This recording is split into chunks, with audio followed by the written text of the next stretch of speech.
Hi, welcome back to Caffeinated and Free. Now that I'm home from work, I wanted to go ahead and share my foster care and adoption story.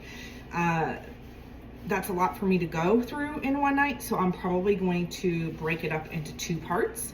So do stay tuned for that second part.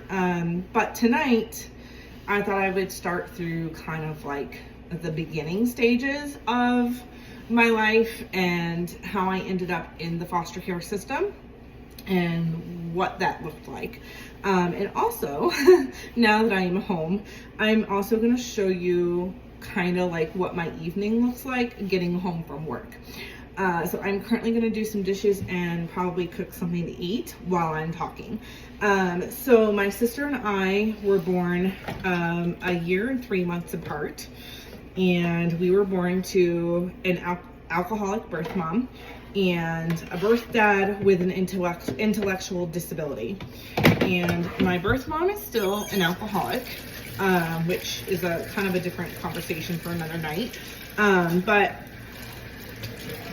both my sister and I were being severely abused. We were being physically abused, verbally abused, emotionally abused. We were being neglected. And for me, I was being raped and sexually abused by my birth mom and her brother-in-law. And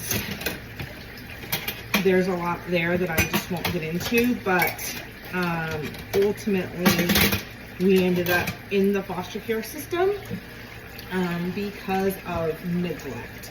My birth mother would leave us unattended for long periods of time. Like she would just leave us unattended, and we were 2 and 4 or 1 and 3. And obviously that's a big no-no. You don't leave children unattended. And she would come back drunk and even more drunk. And so eventually DCF was called and we entered into the DCF system, foster care system, when I was almost 2 years old. And we were in and out of the foster care system for the next 8 years of our life. And let's just say, birth mom had plenty of opportunities to go to rehab and get her life together, to get an actual job, not just working at a liquor store, but get an actual better job, and to get the support that she needed for sobriety. She refused. She would do things to us like go on high-speed chases, trying to kidnap me and my sister. And at one point, there was one incident where she literally rammed into a car, which rammed into the car that we were in, and my sister went flying through the front windshield. And when I woke up, I saw her laying on a board, not moving. And that was because of my birth mom driving drunk, trying to kill us. So my birth mom is no saint. My dad, on the other hand, he basically had privileges. He was allowed to see us. He was allowed to take us places, supervised and not supervised, because he was not the abuser. He was allowed to take us to his parents' house, which is my grandparents. We were allowed to spend a lot of time over there because that was our safe space. And the moral of that story is eventually our birth mom's rights were terminated because both police, DCF, and the judge made that determination based on the fact that, like, hey, we've given you plethora of opportunities and you're still not getting it together. You're still choosing alcohol over your children. You're still putting your children in danger. You are still neglecting your children, and that's not okay. And you're choosing basically to not get it together. And so when I was 5, that was the last time her rights were finally severed. And it was actually the last Christmas that I ever saw my birth mom ever again, which I'm very thankful for. DCF interceded on that situation with bio mom and brother-in-law hurting me on Christmas Day. And that was the last time we saw them. We saw our birth mom. And we were still in foster care at the time. And we went to our last home, which we were there for 3.5 years. The other homes that we were in for probably less than a year. There were some of these homes that my sister and I were in where we would literally be there for a night, and the next morning we would be gone. There was one home where we were literally there for 30 minutes and we had to leave. So there's just a lot there that I could dive into on a whole nother video, but that's in a nutshell kind of what happened. And birth mom is still an alcoholic. Birth mom still doesn't have her stuff together, which is another conversation for another day. Birth dad gave up his rights because he attempted to try to do what was best for us. He tried to get a job, and he tried to take care of us, but he just didn't have the support. And so he thought at the time the best thing he was doing was giving up his rights. No abuse or anything like that. Nothing to that effect, but just the intellectual disability, had he had a little extra support, I think he could have taken care of us. And in a nutshell, that's the foster care story. The last home my sister and I were in, we were in for 3.5 years. Wonderful home. And we have stayed in contact with them over the last, from the time we left their home until everything happened with our aunt. We were talking to them for 21 years. They were a part of my life, and we would see them every summer. We would go back home to Maine and visit them every summer. We would go to church with them and have lunch. We'd go back to the house, go back home to Winterport and have lunch with them. We've exchanged photos, family photos, school pictures. They even came to our high school graduations. So they've been very active in my life, or I should say they were. And they were active in my sister's life. Beautiful family. They are definitely my safe space, which I will dive into that more on another night. But that is, in a nutshell, the foster care story. DCF finally got word that my aunt wanted to legally adopt us, and my aunt was warned this is a bad idea, that this should not be happening. And my aunt proclaimed to DCF and everybody that the Lord told her that my sister and I belong to her, and that the Lord told her, I should say, the Lord told her to adopt us. And again, she was warned, she was advised to not do it. She was advised this was a bad idea, and she went against that advice. And 1993 rolls around, 1994 rolls around, and adoption paperwork was signed. DCF handed us over to our aunt, and from there on, all hell broke loose in our life. We were pretty much ripped apart. We were ripped apart from our foster family that we wanted to stay in, but we didn't have a say. because we were kids and DCF didn't really give us a say. I wish that DCF would have done a better job at doing research on my aunt and the religious organization that she was involved in, or that she's involved in, that we ended up being put in. Because had DCF done their job and done their due diligence of research, they would have found out some very troubling things, and we probably wouldn't have ended up being moved from Maine to Connecticut, where we were more abused. So we were adopted. Everything was finalized. Actually, we were picked up on Valentine's Day, interestingly enough, and we made the 6-hour drive home in a blizzard.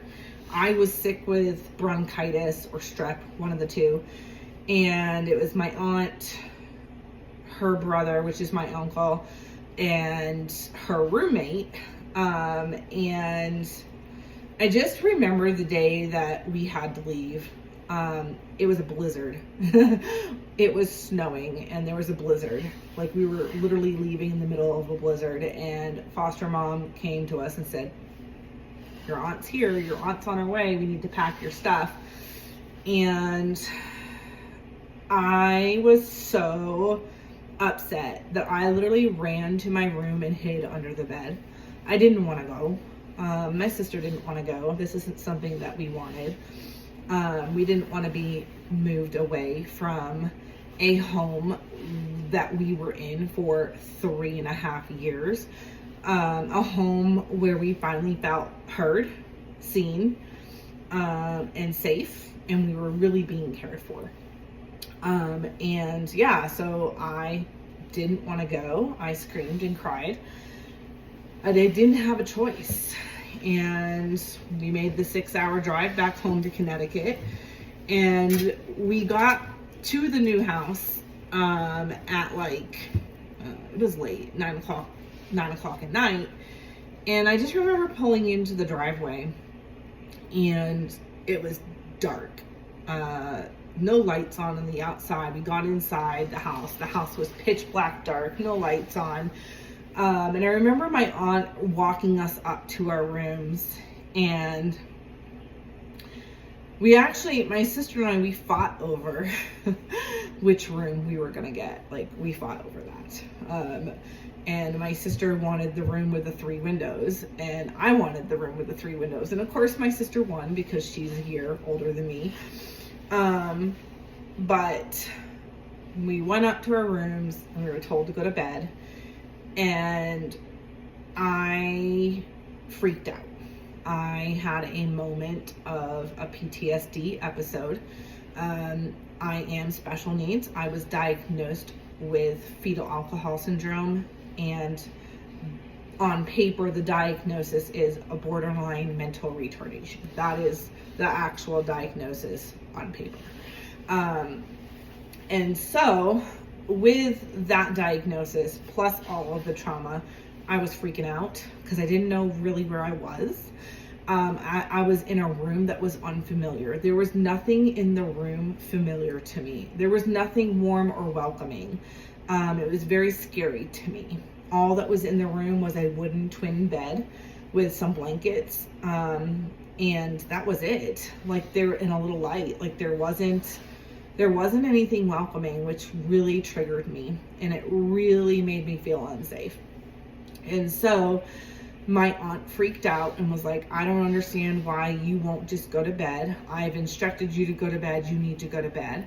My aunt thought I was being disobedient and not listening to her.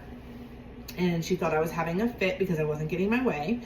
And finally my sister came out and was like, listen, you know, we're traumatized. We don't really necessarily know where we are. This is new to us, and you took us from a home that we were in for 3.5 years. And now you're expecting her to do what you want. This is not gonna work. And so still couldn't calm down. And so my aunt had no choice but to call foster mom.